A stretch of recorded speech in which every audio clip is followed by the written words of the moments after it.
Hi, everybody. 1,800 moved from his barracks room. Code red, right? Code red. Oops. What's going on here? Make sure everything is working.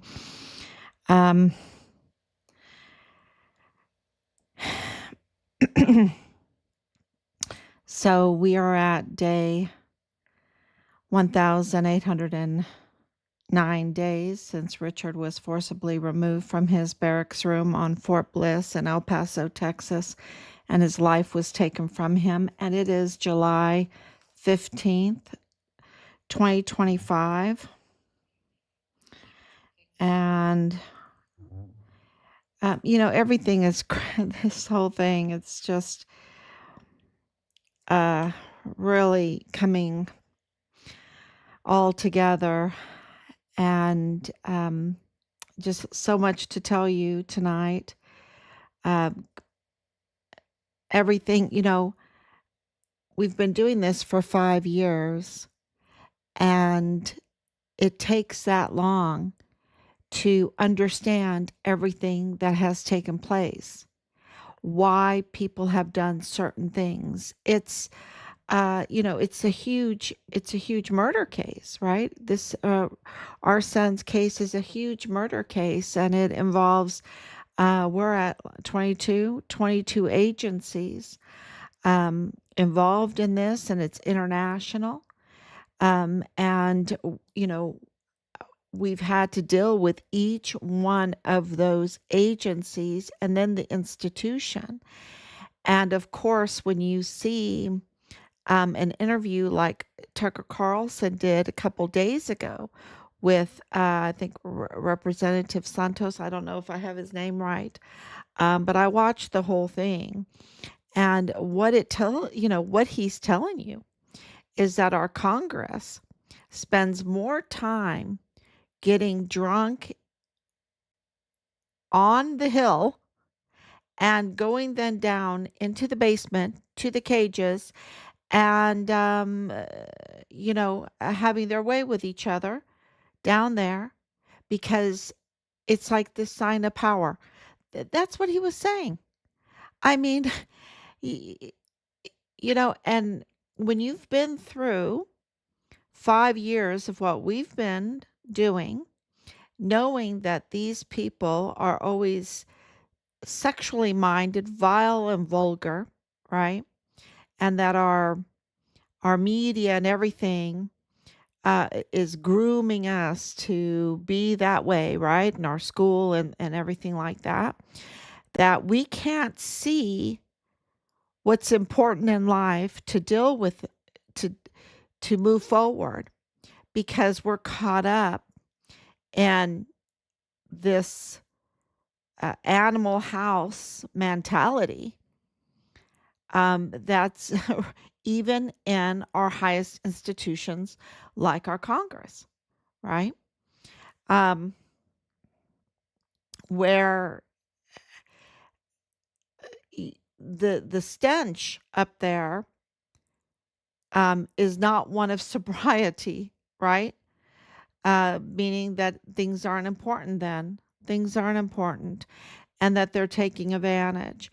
And, going through 5 years of this and understanding how important everything is along the way. Because, if you're coming in new, I want to make sure that you know that when our son went missing, when his life was taken from him, and they said he was missing or that he just walked away, and we were like, no, we need to look into this. Oh, no, we don't really look into this. We're going to take him off the rolls. They took him off the rolls. They put us in jurisdictional limbo land. We didn't agree with that. We fought very, very hard, and it was only social media. And during the time of Vanessa Guillen and her remains being found, and how horrible that whole situation is, that our social media got traction. I really give credit to the Guillen family for rallying for their family member, their sister, their daughter, their loved one, um, uh, to shining a light on our son's case, because it was that exposure that got us traction with our son's case, that the military then called up and said, "Oh yeah, okay, maybe we need to control this case. Maybe we need to control. You're learning too much from the Guillen family, right? You're learning too much from the Guillen family. Maybe we need to get in here and control this." And we're going to put Richard back on the rolls. Um, so they put Richard back on the rolls. And then when we got into the meeting and they weren't in uniform, meaning they didn't take it seriously. And, I'm mom. Uh, you know, my husband knew what was going on, but it wasn't until after the meeting that he was like, "Oh boy, that was a bunch of BS." They didn't take it seriously at all. They did it unofficially. They're not going to help us. They have no intention. Um, I didn't know that, and the CAO was asking me, "Well, what did you think?" And I'm like, "Okay, we have 15 plus agencies. Something is bound to happen." But they weren't in uniform, right? They weren't in this was um, hard to understand that 3 times more agencies were involved in our son's case than 9/11, right? Um, and they weren't in uniform, and there was no op board, and they, so it was hard to understand what was going on at that time. But we were asked by the command and by CID, which is the Criminal Investigative Division there, to bring forth leads that we would have to investigate ourselves and bring them leads, or they couldn't help us. That was what we were told. And we were shocked. We were like, "Oh, what do you mean?" I mean, you got 15 plus agencies, you got all of this support, you've got all of this technology. Um, and you're saying you can't help us unless we bring you leads, unless we do the investigation. And we knew that at that point that this was absolutely a cover up, and we didn't understand exactly what they were covering up. We knew that it was about our son and the loss of his life. We knew at that time that they knew that his life had been taken, you know, um, but it, there was so much cover up, so much misinformation, and so many bad actors in this, trying to whisper in your ear. And, media is the big culprit. They're not a help at all. They're really not a help. The social media is the help. And I'm forever grateful for social media. So, but to look back and see what's going on and our investigation, we never intended. That was never our intention to investigate, but we were told to do it, and we were really forced into doing it. And of course, because that was confirmation to us that this was serious and that our son's life was taken, and it was internal. We knew at that point that it was internal, because it was the internal that were so insane. And that was my message to the public, is that this we're facing insanity every day in the meetings. It's insanity. Nothing makes sense. Um, and of course, it was 2020 and 2021 and 2022, 2023, and we didn't know how to write the letters, who to write, who were the agencies, who were they all about.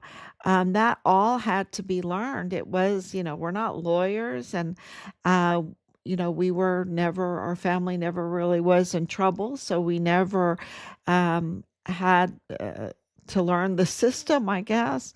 It tells you the rotten education that we get, really, because we had to learn the system. Um, um, and a lot of things they don't tell you is the bad actors that they do have, like FBI agents. I would say that um, they're off the books FBI agents.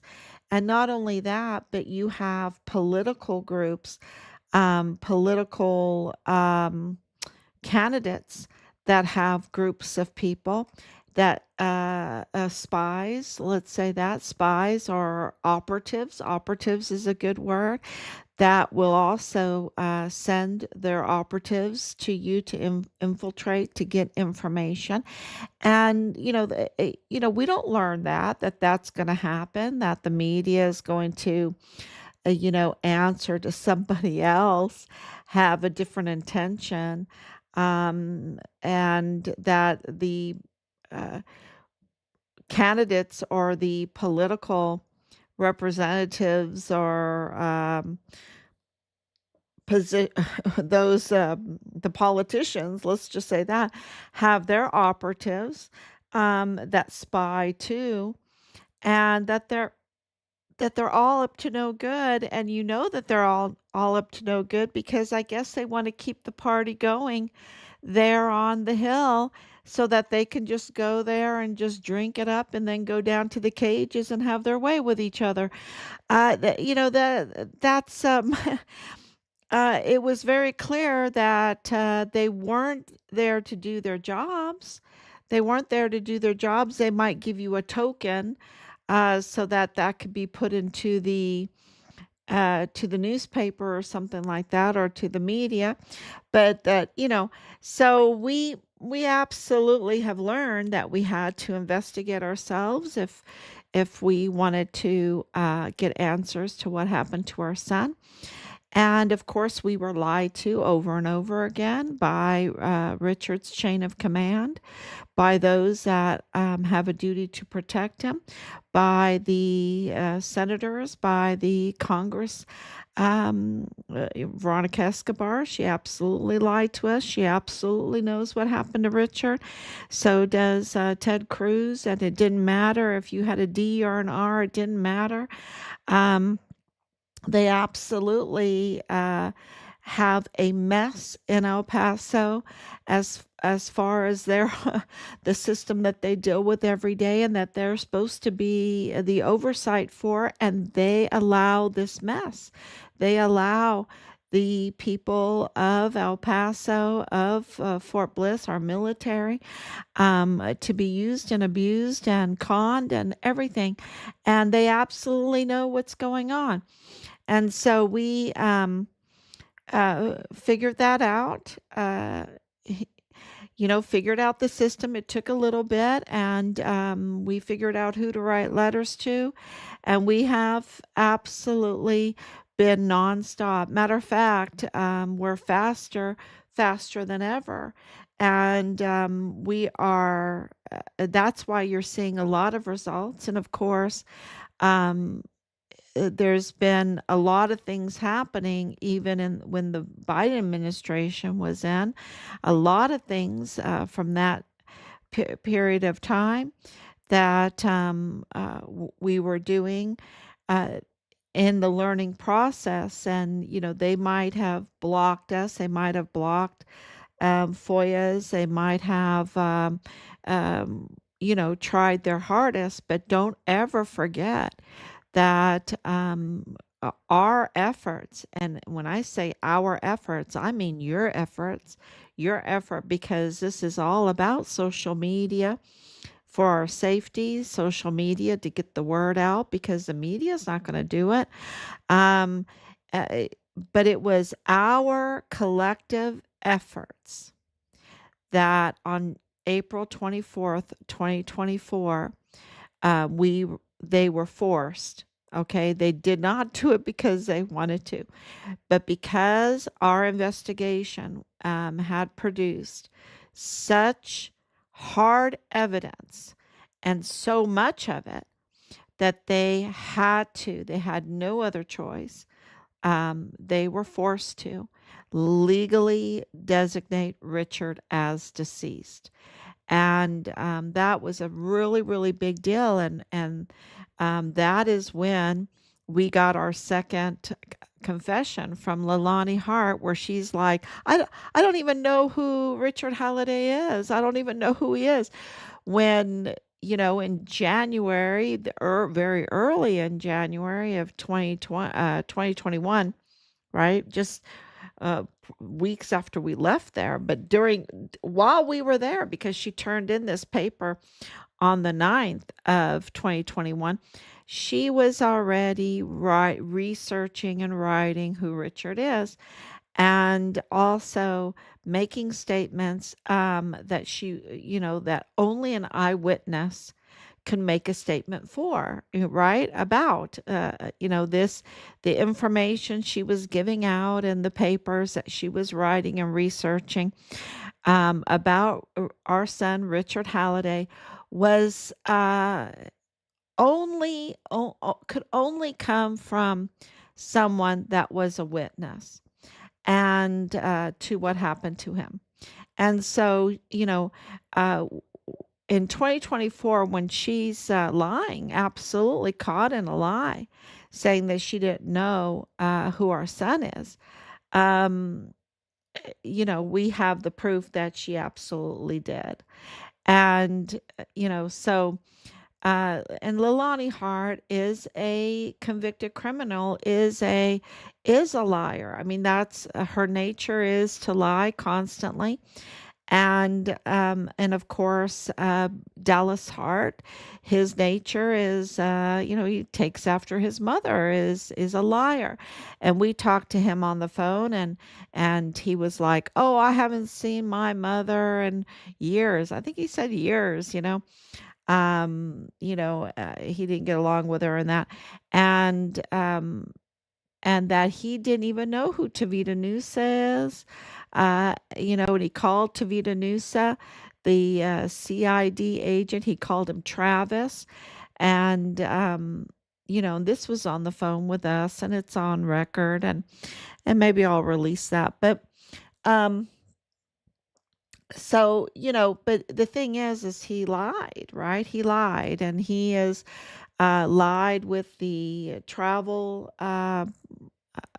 statement form that he has, lied about being Richard's platoon leader, lied about not knowing who Tavita Noose is, because we were very because from the very beginning we were told that we had to do the investigation. Well, investigation is collecting information, right? So we had his Facebook before he took it down, before he cleansed it. He put it back up. He cleansed it. Like his flight that he was doing, solo flights, and the games where he's with friends talking with Solomona Nuusa. And I haven't really mentioned him so much, but we've had that information for a long time. We have Solomona's all his information too, because he's a chief, right? He's a Samoan chief. But he has another very, very important role in all of this, and with this discovery of the bodies, this dumping ground, the graveyard at this crematorium, where I guess it's just the dumping ground for the cartels, for the narco politicians, for the criminal trafficking, and also politically, the Pan Party and those that wanted. It's been really stopped now, but the illegal immigration, right? The illegal immigration, where they wanted caravans of people to come travel up to the southern border and come into the country. And these were not like nuns and priests that were traveling up, right? These were a lot of criminals in these groups, in these caravans, a lot of criminals. And so where there is a lot of criminals, there's going to be a lot of crime. And where there's a lot of crime, there's a lot of death. And so was a lot of death. And you would not even maybe even think about this, but these people, because they're in the funeral business, because they're in the con job business, because they're in the grifter business, that because they want to milk the system, they're in the milking of the system business, that they absolutely monetize the deaths, right? With the NGO, with the goodness of the American people who want a a dignified death for human bodies, that we care about Corpus Christi, right? We care about Corpus Christi, and we don't want to see migrants dying in the desert, laying there being eaten by coyotes, torn apart, and everything like that. We don't want that. I mean, the whole thing with the condors in California, people were crying that the condors were going away, and the people that were sensible said, "Good, good," because the only time the condors show up is when there's dead bodies on the road. That's what make the condors come, right? And we don't want a society where we have a lot of condors, because that means we have a lot of dead on the road. We have a lot of roadkill, right? And so it kind of brought that to a halt, because there was some sensible people, fighting against the insanity of what they were doing with the condor, the bird, right? I don't know if you remember all that, but um, so there's a history. My point that I'm making is there's a history of knowing that when you have big caravans of people, and you have, many of them, let's say it's 10, let's say it's 20, maybe 30%, maybe it is only 10% of them being hard criminals, crime is going to happen. And when crime happens, there's death that happens. And these NGOs, and they know that the American people will absolutely fund through USAID, through charitable organizations, to help bury the dead, to help bury the dead. And so there was a lot of collection on these last few years, a lot of collection, thousands and thousands and thousands of dollars, for each person, thousands of dollars. Um, and yet, what happened is a dumping ground of pile of rotting bodies, um, there in Juarez, right? Taking advantage of the system, not delivering and what their promises are, what their obligations are. And you have a real humanitarian crisis, a very humanitarian crisis that is sacrilege, really. For many of us, it's absolutely sacrilege. It's a disrespect of Corpus Christi. And then you find out that it's the very people involved in it that are involved in Richard's case. Okay, it's the very people that targeted Richard's case, to tamper in it, to interfere in it, to get rid of important information for identification of Richard's remains. It is individuals that are trying to work in cooperation with the task force to look for Richard's remains. It is individuals that that are running funeral homes that are cross-border funeral homes in El Paso that are connected to the El Paso medical examiner, chief medical examiner, and also the mortuary affairs of the U.S. military. And that's where Solomona Nuusa comes in, because he was in charge. He had total access of the mortuary affairs for the military, the transportation of bodies, and everything that contains around that. That's his job, and I'll put more out about that. Um, and he is also a chief, which is also a conflict of interest, that he's a chief of a tribe in Samoa, right? And his family in Samoa are involved in the funeral business. And so when Tavita Nusa, and many Samoans join the military, um, and Solomona is no different, and his brother Tavita Nusa. So it's two brothers, Solomona Nuusa and Tavita Nusa, but Solomona is the chief. He has the chief position there in Samoa, and but they're brothers, and when Tavita Nusa joined the military, it wasn't CID at the time. He was a surgical technician.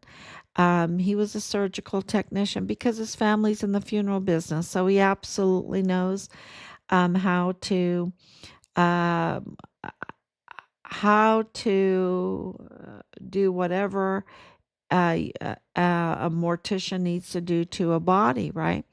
Um, so Tavita Nusa has that skill set, and then he became a CID agent, a dirty CID agent, and he's a former dirty CID agent because his badge was terminated in 2021.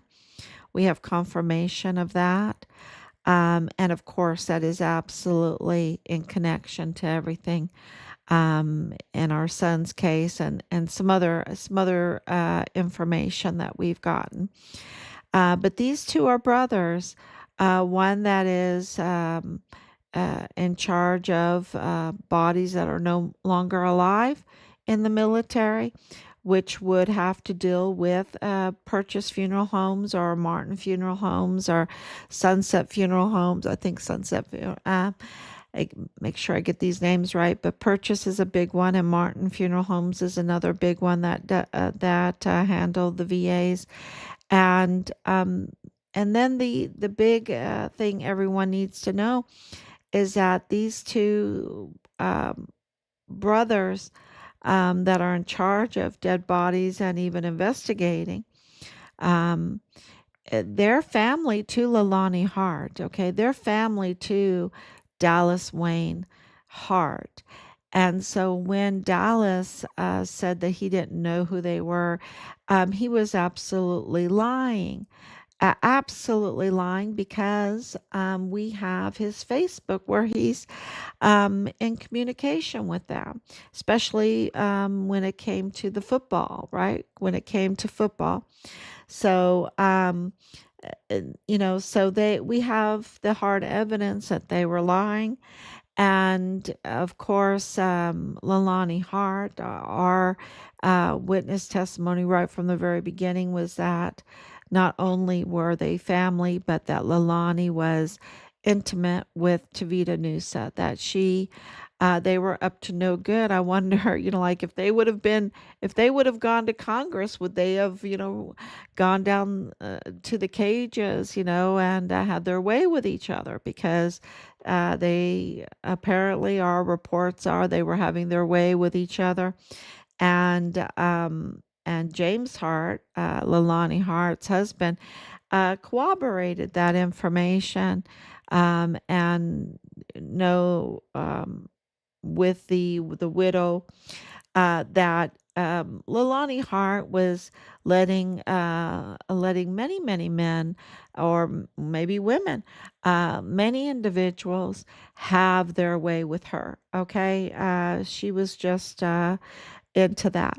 So, you know, so the it tells you that corroborates her first confession, where she's confessing that her family is into that, right? That her family is into that, and that her sons and her husband are into that, which is illegal, which is very illegal.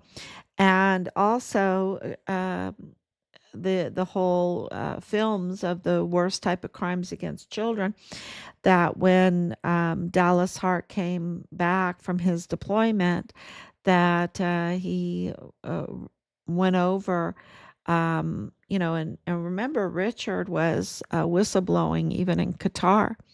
That when he came back from his deployment, he had to hurry up and find all of these recordings of the worst type of crimes against children. And he was at his mother's house looking for them. So this is, a lot of, he might say he didn't know his mother, but he does know his mother. He knows his mother very, very well. And he knows his father better than what children should know their father.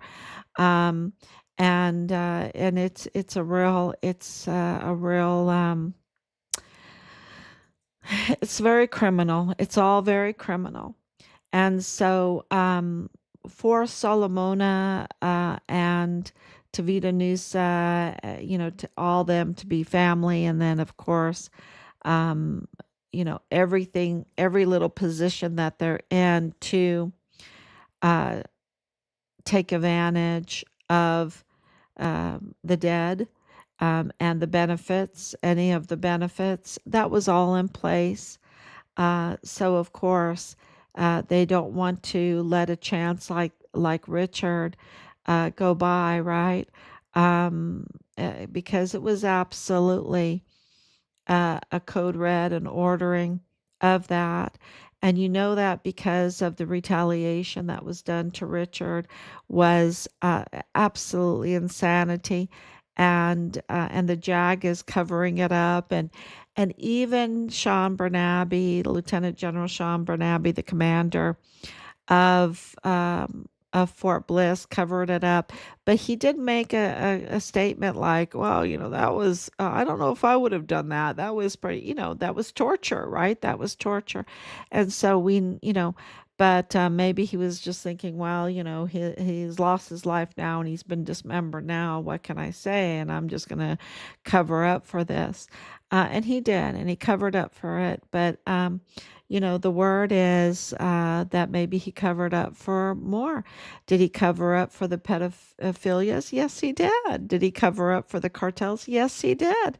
Did he cover up for all the criminal trafficking? Absolutely. He's absolutely treasonous, because that's a national security a breach. That's a national security breach. And you have a national security breach and the dirtiness of the Nusas and the Mario Rascon Ortiz and the medical examiners, and with the judges in the criminal law magistrate court, and also in the DA's office, and also the chief of police for the El Paso ISD. That is also fake. Also, very problematic how they got their positions, that they weren't qualified for their positions, that they're up to no good. They're illegally holding their positions. So, this is very, very clear that we suspect that Solomona Nuusa also has the same problems. So he got this job, and the promotions and everything, but is he really qualified? Because the others aren't. There's so many others aren't. And Tavita Nusa, and we're getting more information. Tavita Nusa, he lost his badge. So it is really, um, you can see everything happening. and the fear around Richard's case, and the fear cannot be explained. The shaking, it cannot be explained to people. Just have to see it. They're very, very afraid because uh, what what happened to Richard is just so bad, right? And it connects. And what do I mean by so bad? Do they care about what happened to Richard? I don't think so. I don't think they care at all. But do they care where, who's going to be implicated, who is going to be exposed? I think that's what they care about, because this absolutely has to do with child exploitation, child sexual exploitation, because Richard multiple times reported to Child Protective Services, right? And of course to the IG and to the FBI and to the CID and to Washington, D.C. He was absolutely, um, absolutely reporting the criminal trafficking and the child sexual exploitations, and at the highest level. So I see that, Rod Liston. Thank you for coming on. And I'm going to answer your question, but I don't want to lose track of what I'm about to say. Because everything is so serious, with 21 agencies being part of our son's case, 22 agencies, sorry, being part of our son's case. And early on, they even brought in over 15 for that meeting, right? And that includes the international, like the Interpol and like the Mexican military and government and all of that. So we knew ATF was there. So we knew that something had happened in Mexico. And, it makes you, for years, it's like, this is so serious. Who, must be billionaires, right? Must be billionaires. What billionaires? And so we have a list of billionaires that we believe is involved. And now, with all of this fuss around the Jeffrey Epstein files, we took the time to look into Jeffrey Epstein. And, you know, he, I would say essentially his property bordered White Sands Missile Range, really, essentially. It might not be a total land border, right? But because of the airspace, because of how close they are, they're so close, and the vast amount of land and the airstrip there, and just the control of the military over that area, right? Over that area.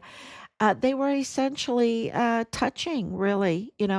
I mean, you can say they were absolutely shared a border. That just makes your skin crawl when you think of the emergency intake center of these young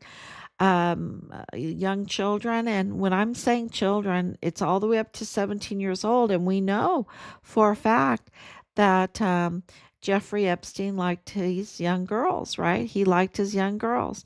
And we know that that emergency intake center, called the death camp, could sleep 10,000 at a time.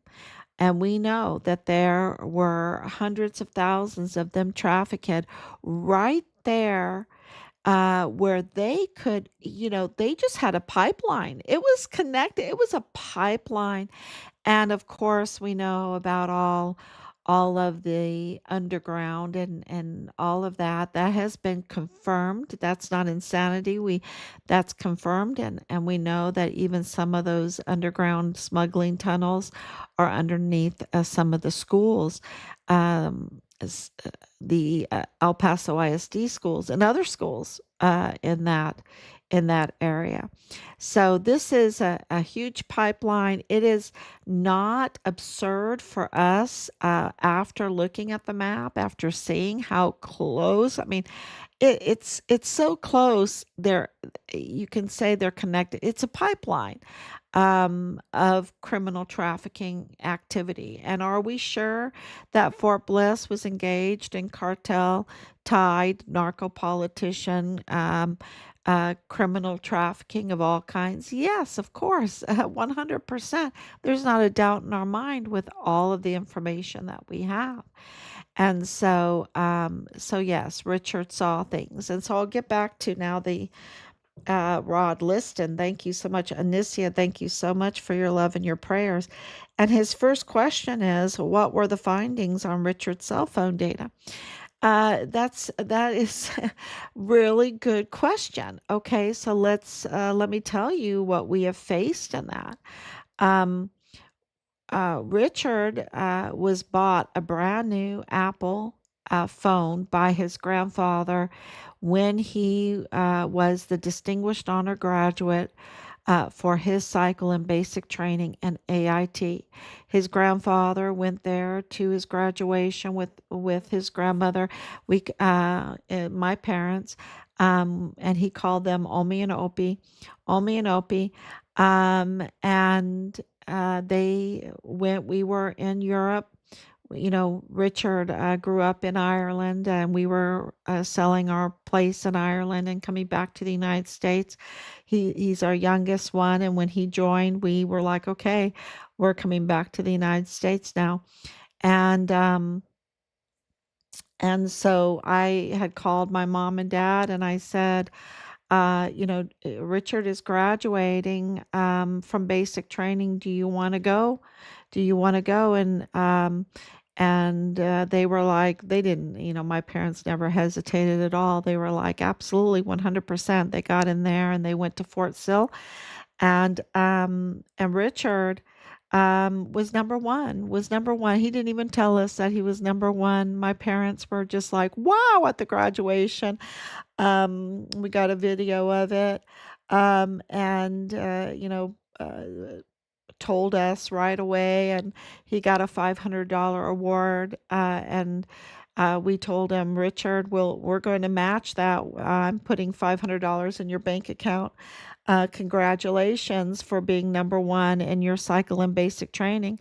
And maybe I was wrong because, there was a little rift between Richard and us, like parents and son, because we didn't want him to join the military. Um, we really didn't. I wanted he wanted to pursue law enforcement. He wanted to be a private investigator or a criminal investigator, and I wanted him to go. I was looking at different colleges, maybe like Liberty University or something like that with criminal investigative and no, he wanted to do this. He wanted to do this, and we could not persuade him. And so when he got number one, I said, well, maybe I was, maybe we were wrong, Richard. And we just want to congratulate you. So we kind of ate crow. We kind of ate crow that, and um, in a very happy way, and gave him $500. And so, you know, uh, and my dad said, okay, and I'm buying you a new phone. And he bought him an iPhone, a brand new one. And he was very proud of it and everything. And he went to Qatar and he talked to my dad, his opiate, quite a bit. He wrote him a letter from basic training too. And they had a really good relationship because my dad was ADA. My dad was, Air Defense Artillery, retired, a senior NCO. And so, they were talking. And uh, when he got stationed or deployed to Qatar, he told my dad a lot of things that made my dad very upset. Matter of fact, even at Fort Sill, my dad was very upset about what he saw. No esprit de corps. He kept telling me he had a really hard time. He was even telling me and Rob that maybe we were right, that he should not have joined the military because it wasn't the military that he knew. There was no esprit de corps. And there's a problem when there's no esprit de corps, right? And I didn't get it for a while, and of course my dad got very sick, um but this phone issue is a really important issue, because the next thing we knew, we got messages saying that he forgot his phone at a laundromat or whatever, and it was like, what, um, and uh, but since then, since then, um, we have found out, because the level of retaliation that Richard got from his own chain of command. We're talking about his first sergeants, we're talking about his captain, we're talking about his lieutenant colonel, his platoon leader, Dallas Hart. We're talking about his and we're going to present information very soon showing you how they're really even connected outside of their military duty. The lieutenant colonel, the colonel, the um, the sergeant major, uh, it- the level of the general Clem Coward, the level of retaliation that Richard got from his command, um, is just insanity, and that started even with the fake unqualified chief of police, Manny Chavira, with his co-conspirator Bob Moore of El Paso Matters in 2019, because Richard was, and we know this for sure, that he was complaining in 2019 already. He had seen things that were so bad, even in Qatar. And when he got back, Dallas Hart is hunting for his worst type of films, of the worst type of crimes against children. And Richard is being targeted. He's being targeted, and starting in January of 2020, the targeting started, the retaliation started, and it was severe. It was torture. It was really torture. And part of that, we believe, um, was taking away his phone, because they had access to his barracks room, to his phone. They could absolutely take away his phone. We were told that they took away his phone. Um, and so when all this happened, and they didn't even let us know that Richard was missing, that they didn't let us know, y'all. We had to call them, and then there was no cooperation, right? There was no cooperation from CID, because CID is Tavita Nusa. There's no cooperation from the chain of command, because they were the ones that targeted Richard. They are the ones that are the prime suspects. And one of the things is, we never got a phone back. We never got a phone, and the phone records, um, it's because of so many legal things, um, and because of so much tampering, and I just can't even tell you how big this is. The only explanation to me is that Richard exposed billionaires. Richard exposed generals, four-star generals. He exposed a big criminal trafficking network that included pedophilia and children, and then of course involved contracts and everything.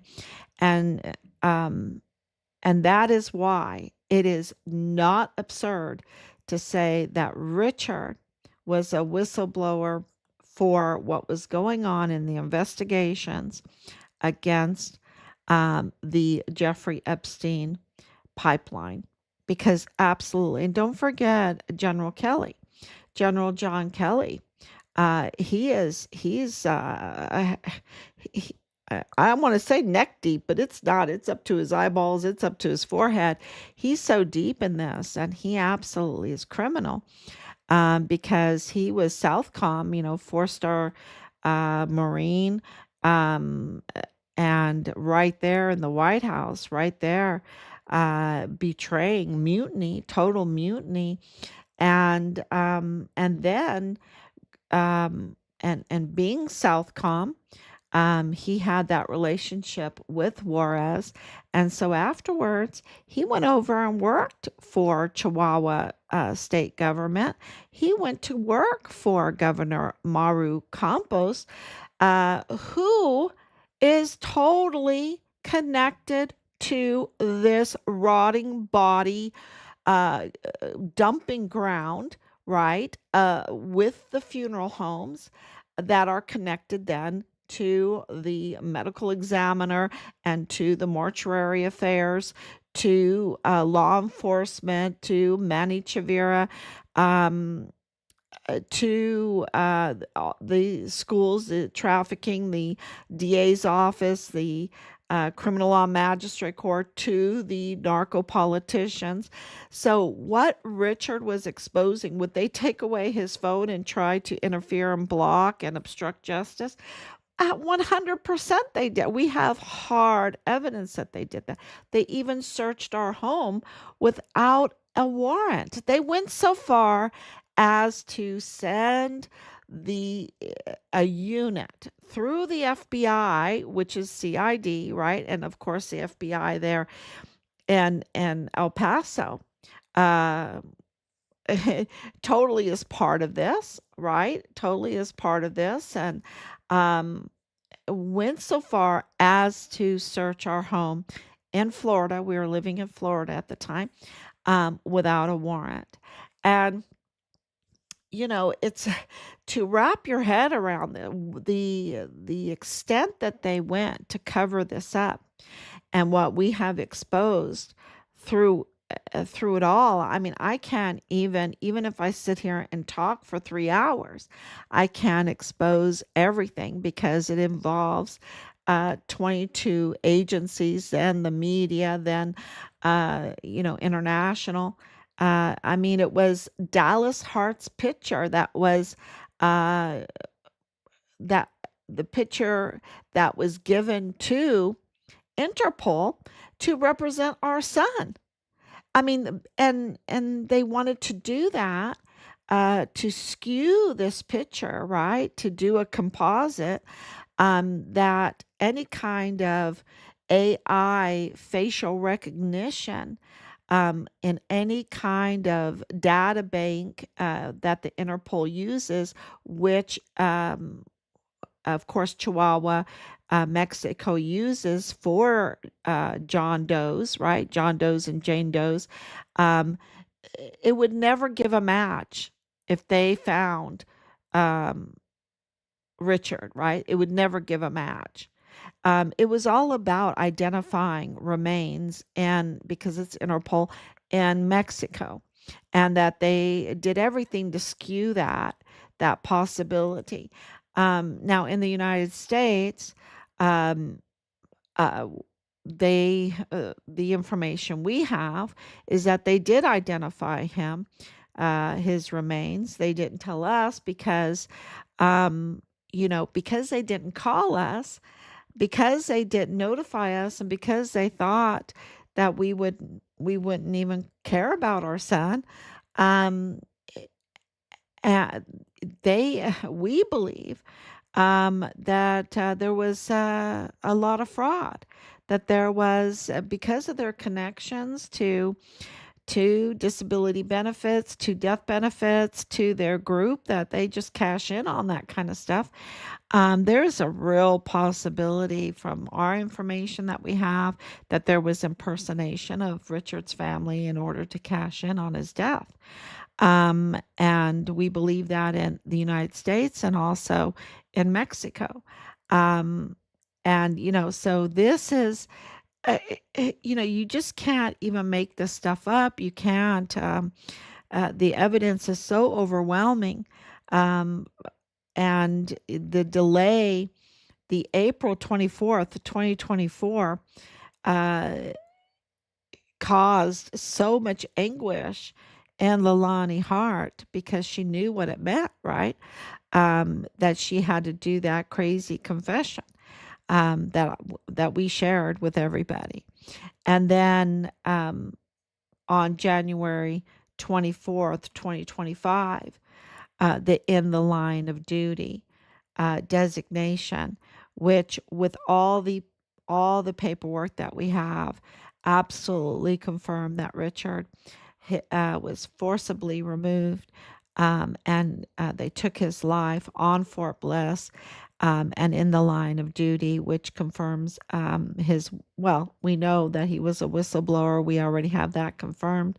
Um, and, this just confirms it even more, it corroborates it even more. And to have, uh, all, I mean, and I haven't even mentioned Adal Baim, who's the center of all of this, a Palestinian arms dealer, right? A Palestinian arms dealer is the center of all of this. And maybe it really is. Um, Maybe it is Jeffrey Epstein, who they're saying, oh, it's Mossad or whatever. Well, maybe it's Nadal Baim, a Palestinian arms dealer that is part of this pipeline with the Jeffrey Epstein. I mean, they just try to divide people so much that you don't even think about the possibilities of the evidence that's right in front of you. And Adal Baim is right in the center of all of this, and he's being sued by Western Frontier Trading, and there's other LLCs, right? There's other LLCs, and they were absolutely being audited in 2019. They were absolutely being audited. And even Walmart was being investigated. And then, of course, Jeffrey Epstein was being investigated during that whole time. And so if they're being, and they're part of the pipeline. You look at Fort Bliss, White Sands, and this is where it just is. God's hand is on all of this. I was born on the range. I was born on White Sands Missile Range. That's where I was born. I wasn't born at William Beaumont. I was born on the range. And my dad, that's where you got your white hair, Patricia, from the White Sands of New Mexico, Donna Ana County. This is what I heard my whole life, right? And because I'm one of the very few babies that were ever born on the range, the missile range. And so many things happen on that range, and it's huge. It is the largest land mass military base that we have. That we have. It is huge, and it reaches all the way up, forms this pipeline that goes to Jeffrey Epstein's property. And I can't make that up. And he has a runway. And Dallas Hart was flying planes. And so was Dolores Montanez. She's flying planes. So was Deborah Sarah West. She was flying planes. And we have others and others that were flying planes from Santa Teresa, which is right there, Santa Teresa Jetport. And, you have this very convenient um, and you have a very convenient pipeline, and you have the billionaire, and you have other billionaires too. And you have a lot of people wanting to visit there, and they're not your average people, right? They're the elites. They're the elites. And you can go there now, and they're getting rid of the Target. There was a Target, the Circles, the Garden of Circles. I guess they call it the Vault. I don't know it, the Vault. And to me, that's really interesting that it's a religious symbol. I guess it's a religious symbol. I guess only Jeffrey Epstein, but he's no longer here, could tell us what the symbol of the circles at his Zorro ranch is symbolized. But what I'm reading is that it symbolizes the vault, right? And, when you think of a vault door, circles and everything and turning or whatever. Um, and, from my dad, there are tunnels everywhere. There's tunnels everywhere. And it is a huge mining. And so it makes you wonder, there's a lot of grids, which, when you look at the land carefully, when you see grids, that's an indication that there's something underneath, that there is absolutely tunnels underneath, that there is, it could be a tell meaning a civilization underneath there. And, and we find them all over the world. Why not there in New Mexico or El Paso? El Paso has a grid. It's always had a grid. And New Mexico, just looking around New Mexico in that area, you see a grid, which is indications of tunnels, and they love their mining. And, the vault is, maybe an entrance into these mines, into these tunnels, and things like this. But I don't know. This is for the investigators. I know there's a lot of people that speculate, but rightfully so, because these people are up to no good. They're up to no good, and they get these land deals, and they get, create these pipelines that are paid for by the military, by the American taxpayer. I mean, the American taxpayer is paying for this fuel for the planes. The American taxpayer is paying for this property. The roads, you should see some of these roads going out there. They look so fantastic. And here I am in South Carolina, and we need some roads. That's why I've never liked Nikki Haley, because she always promised the roads and never delivered. But you got these roads out in middle of nowhere, and they're like the top grade kind of road, the top wonderful roads out there. And the taxpayers pay for that. Why is that? Who's traveling out there? This is pretty desolate area, right? Unless you're I don't know. I don't know. I'll leave that up to everybody who lives in New Mexico. I was born in New Mexico. I was born on White Sands Missile Range, right in the middle of all of this. I just can't even, it's just amazing to me. And so, yeah, did they take a bunch of stuff away from Richard? Absolutely. They isolated him. They tried everything, but remember, he just couldn't be compromised. And they just like we couldn't persuade him not to join the military, when he had his own mind, and it was a beautiful mind. Um, do I wish, you can't ever look back. You got to go forward. You have to trust God. God has a plan. Um, do does our family feel that we absolutely have to get to the truth? You better believe it. We're gonna honor Richard. Get to the bottom of this. We never believed what they were saying to us about Richard. It was all a bunch of BS. BS. It really what it was obstruction of justice, a witness intimidation, depravity of honest services, negligence, you name it. That's what it was. That and you have the generals that are generals for the pedophiles, right? And they're using taxpayers' money, and they're protecting the pedophiles, and they're the generals of the cartels.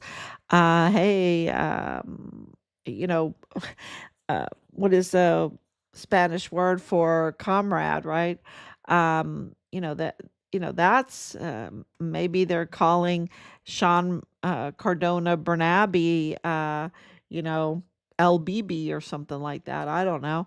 Um, uh, because he's absolutely a general for protecting the cartel operations that are with the narco politicians that are part of this rotting body dumping ground in Juarez, where you have hundreds of bodies, where they go, oops, and that, this is just a rolling, rotting body dumping ground, and for animals too. Um, it's just a con job, and Rosa Maria Valdez Garcia, she knows all about con jobs, and Lilani Hart and Danae Katzen and Belen Rocha and Jesus Melendez, the K9 cop. You can't forget him. And Carzoli, the other El Paso Police Department, just dirty, dirty police officers, you know, e- and dirty judges. And, it's just, we absolutely have an obligation to let El Pasoans know this, because look at, they've got to protect themselves, and they've got to stand up against this tax funded um,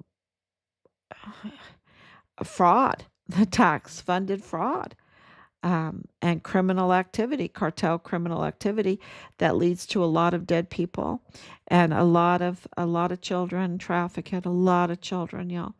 And then you have the substance and the all of the theft, the grand theft larceny. Really, that's what they're after: the grand theft larceny, the contracts, all of the supplies of weapons, the ammunition, even Humvees on Fort Bliss. Um, so there was a lot of theft, and of course the disability benefits and the death benefits, a lot of theft, y'all.